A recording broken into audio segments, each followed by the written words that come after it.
Everyone, welcome to my channel. आज के इस वीडियो में मैं आपको कॉर्ड सेट के अपर की कटिंग करना बताऊंगी बहुत ही डिटेल तरीके से। तो इस वीडियो को एंड तक ज़रूर देखना ताकि एंड तक आपका कोई भी डाउट ना रहे। फिर भी अगर आपका कोई डाउट रहता है तो आप मुझसे कमेंट करके पूछ सकते हैं और इंस्टाग्राम पे भी मैसेज करके मुझे वहाँ पे भी पूछ सकते हैं। लिंक आपको मिल जाएगा इंस्टाग्राम का इस वीडियो के डिस्क्रिप्शन में। तो चलिए इसकी कटिंग करना स्टार्ट करते हैं। तो देखिए यहाँ पे मैंने कपड़े को इस तरह से एक फोल्ड करके रखा हुआ है और ये हमारे कपड़े की विड्थ है, यानी कि कपड़े की अर्ज है। और यहाँ पे विड्थ वाइज ही मैंने कपड़े को एक फोल्ड करके रखा हुआ है। ये लेंथ है कपड़े की। और सबसे पहले मैं यहाँ पे एक पार्ट निकालूंगी, तो इसलिए मैंने एक फोल्ड करके ही रखा हुआ है। यहाँ से फोल्डेड साइड है, देखिए सामने, यहाँ से ये ओपन साइड है। तो सबसे पहले यहाँ ऊपर से नीचे को हमें 1/2 इंच पे एक निशान लगाना है, ये देखिए इस तरह से। और सेम इसी तरह से हम पूरे में हाफ इंच पे एक निशान लगाएंगे और इस तरह से इसे स्ट्रेट लाइन से ज्वाइन कर लेंगे। तो यहाँ पे देख सकते हैं आप, मैंने स्ट्रेट लाइन से इसे ज्वाइन कर लिया है। अब यहाँ पे जो ये लाइन है, इस लाइन से नीचे को हमें अपने टॉप की फुल लेंथ के लिए निशान लगाना है। तो यहाँ पे मेरे मेजरमेंट में टॉप की फुल लेंथ है 30 इंच और इसमें हम 2 इंच एक्स्ट्रा मार्जिन लेंगे क्योंकि 1.5 इंच हमारा नीचे से डबल फोल्ड होने में जाएगा और 1/2 इंच हमारा ऊपर से सिलाई में जाएगा। तो यहाँ पे आएगा 32 इंच। तो हम यहाँ पे 32 इंच पे ही एक निशान लगाएंगे, ये देखिए इस तरह से। और सेम इसी तरह से हमें पूरे में 32 इंच पे ही निशान लगाना है। यहाँ ऊपर से नीचे को पूरे में 32 इंच पे निशान लगा के इसे स्ट्रेट लाइन से ज्वाइन कर लेना है, ये देखिए इस तरह से। और अब हमें यहाँ पे शोल्डर के लिए निशान लगाना है। तो यहाँ फोल्डेड साइड से आगे को हम शोल्डर का निशान लगाएंगे। जितने भी आपके मेजरमेंट में शोल्डर आ रहा है आप उसका हाफ करें।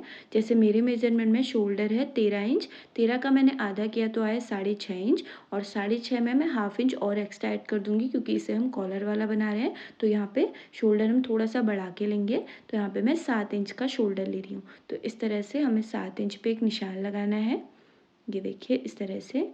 और अब यहाँ पे मैंने 7 इंच का निशान लगा दिया है। यहाँ से नीचे को हम आमूल का निशान लगाएंगे। तो यहाँ फोल्डेड साइड से आगे को एक निशान मैं 7 इंच पे और लगा लूँगी ताकि हमारी आमूल वाली लाइन जो है वो एकदम सीधी आए। तो यहाँ पे अब देखिए, यहाँ ऊपर से नीचे को आमूल के लिए भी मैं 7 इंच पे ही एक निशान लगा रही हूँ। ऊपर से हमारा 1 इंच शोल्डर स्लोप के लिए जाएगा। तो यहाँ पे हम 7 इंच पे ही आमूल का निशान भी लगा देंगे और इसे स्ट्रेट लाइन से ज्वाइन कर लेंगे, ये देखिए इस तरह से। और अब हमें यहाँ पे राउंड चेस्ट के लिए निशान लगाना है। तो देखिए जितना भी आपके मेज़रमेंट में राउंड चेस्ट आ रहा है आप उसमें 2 से 2.5 इंच एक्स्ट्रा ऐड करें। जैसे मेरे मेज़रमेंट में राउंड चेस्ट है 34 इंच और 34 में मैंने 2.5 इंच प्लस ऐड किया तो आया 36.5 इंच।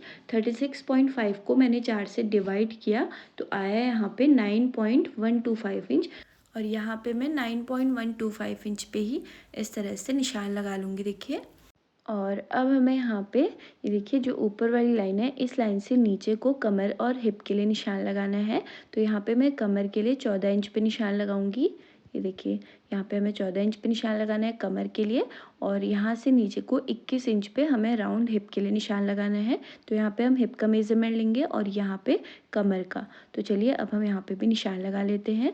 तो जितनी भी आपके मेजरमेंट में कमर आ रही है आप उसमें 2.5 इंच प्लस करें और जितना भी आए उसे 4 से डिवाइड कर लें। जैसे मेरे मेजरमेंट में कमर है 30 इंच और इसमें मैंने 2.5 इंच एक्स्ट्रा ऐड किया तो आया 32.5 इंच।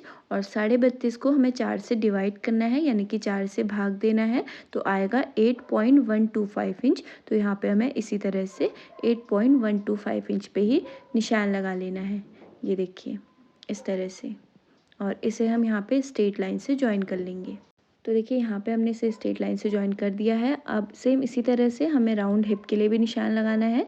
तो राउंड हिप है मेरे मेजरमेंट में 38 इंच, यानी कि 38 इंच। 38 में हम 2.5 इंच प्लस ऐड करेंगे तो आएगा 40.5 इंच। और 40.5 को हम 4 से डिवाइड करेंगे तो आएगा 10.125 इंच।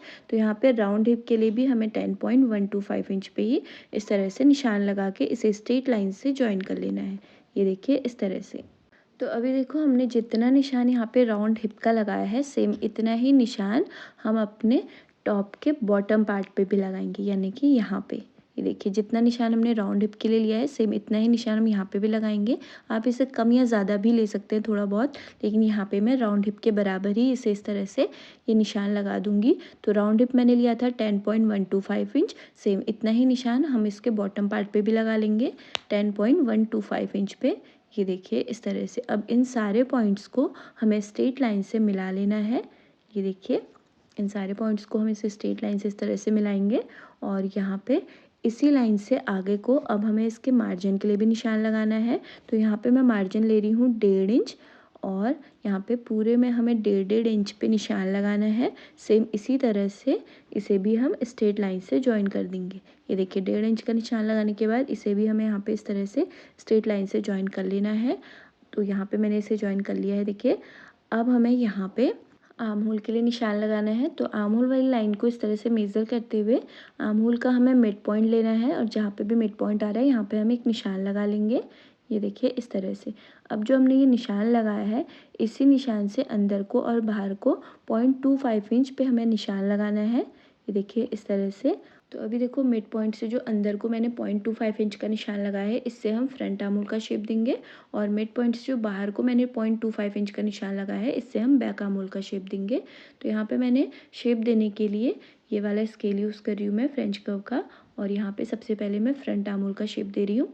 ये देखिए अभी ये हमारा सिर्फ फ्रंट वाला पार्ट है लेकिन मैं इसमें आर्म होल बैक और फ्रंट दोनों का दे रही हूँ। देखिए ये देखिए ये हमारा फ्रंट आर्म होल का शेप हो गया। इसे मैं थोड़ा सा डार्क कर लेती हूँ ताकि आपको अच्छे से दिखे। तो ये हमारा फ्रंट आर्म होल का शेप हो गया। अब हम इसमें बैक आर्म होल का भी शेप दे देंगे। तो अभी देखो मैंने फ्रंट और बैक दोनों आर्म होल का शेप दे दिया है। अब हम नेक विड्थ के लिए निशान लगाएंगे। तो नेक विड्थ मैं यहाँ पे ले रही हूँ 2.75 इंच। तो 2.75 इंच पे इस तरह से निशान लगाना है और नेक डीपनेस मैं ले रही हूँ 2.5 इंच।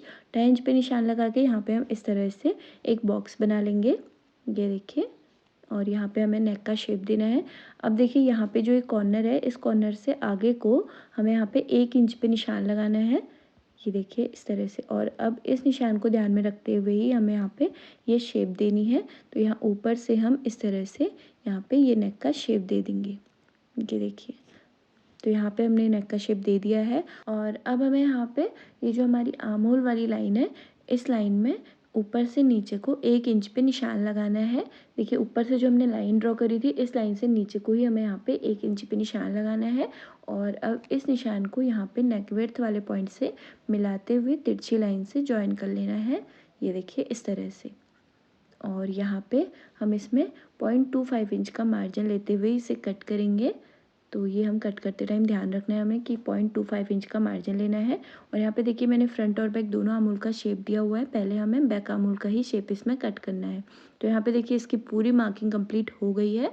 अब हम इसे सिंपली कट कर लेंगे। तो यहाँ पे देखिए नेक हमें कट कर लेना है और यहाँ पे जो हम 1 इंच डाउन आए हैं यहाँ पे 0.25 इंच का मार्जिन लेते हुए ही इसे हमें यहाँ पे कट करना है। ये देखिए इस तरह से। और अब देखिए यहाँ पे जो हमारा आर्म होल है इसमें हम पहले बैक आर्म होल को ही कट करेंगे, उसके बाद हम बाद में फ्रंट आर्म होल को कट करेंगे। तो अभी हमें पहले बैक आर्म होल ही कट करना है।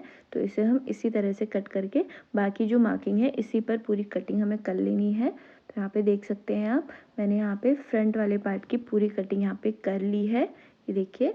और अब जो बचा हुआ फैब्रिक है इसे हमें साइड से हटा देना है। और तो देखिए यहाँ से हमारा फ्रंट वाला पार्ट निकल गया था और अब इस कपड़े की जो चौड़ाई है वो 1.5 मीटर की है। तो इसलिए यहाँ आगे वाले पार्ट से यहाँ पे हमारा बैक वाला पार्ट निकल जाएगा। तो हमें कपड़े को इस तरह से डबल फोल्ड करना है। ये देखिए इस तरह से।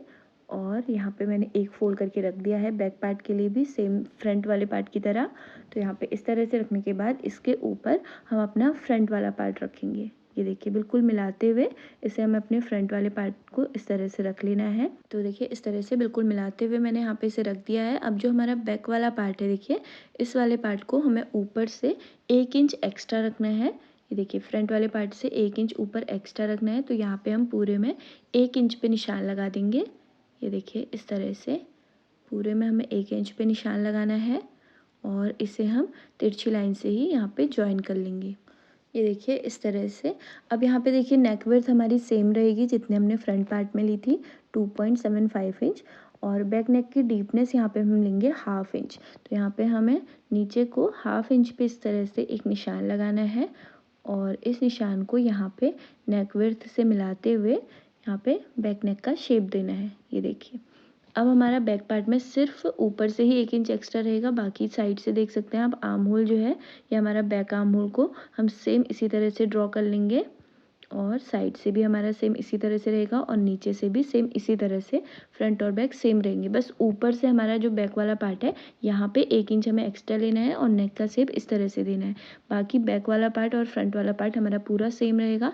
इसे हमने इस तरह से ट्रेस कर दिया है।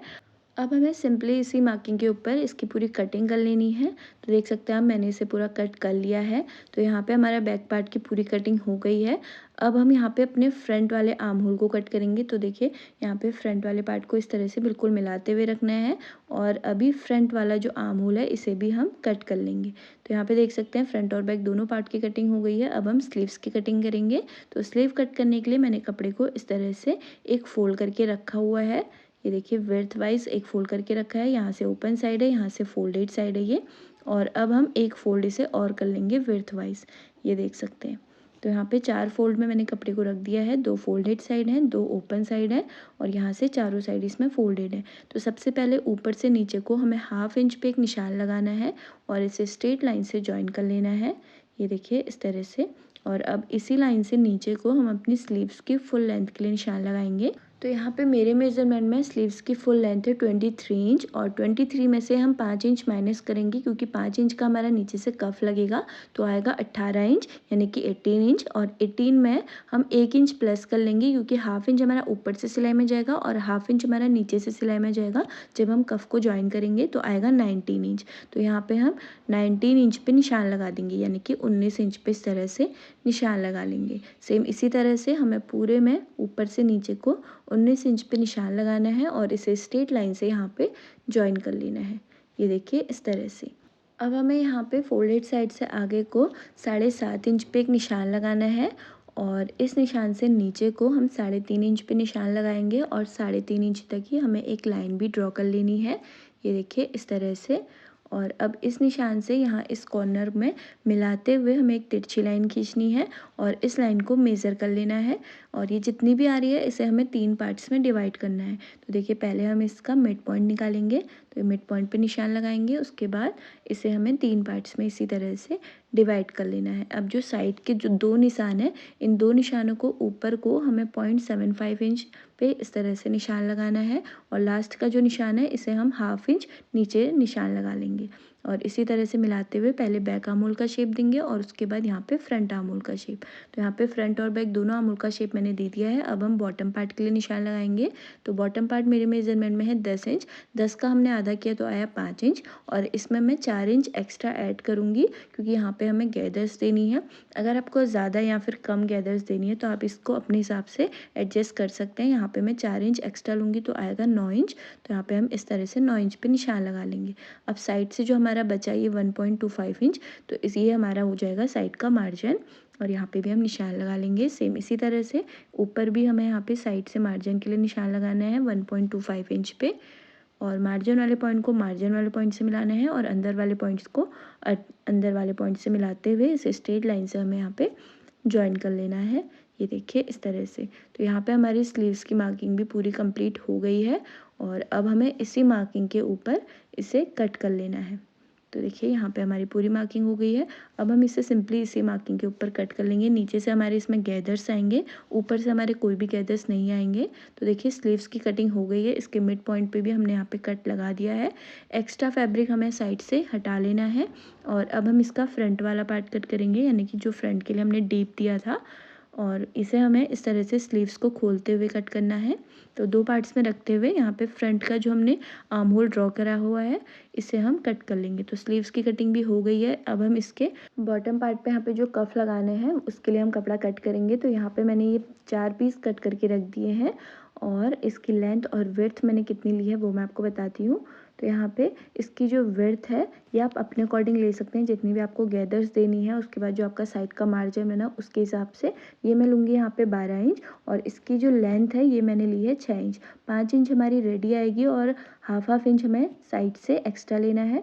तो इसीलिए मैंने यहाँ पे ये 4 पीस कट किए हैं। ये किस तरह से लगाना है ये आपको स्टिचिंग वाले पार्ट में मिलेगा। तो यहाँ पे आज की वीडियो में बस इतना ही। सारे पार्ट्स की कटिंग हमारी हो गई है। आपको वीडियो कैसी लगी मुझे कमेंट करके बताना ज़रूर और मिलती हूँ आपसे नेक्स्ट वीडियो में। Thanks for watching.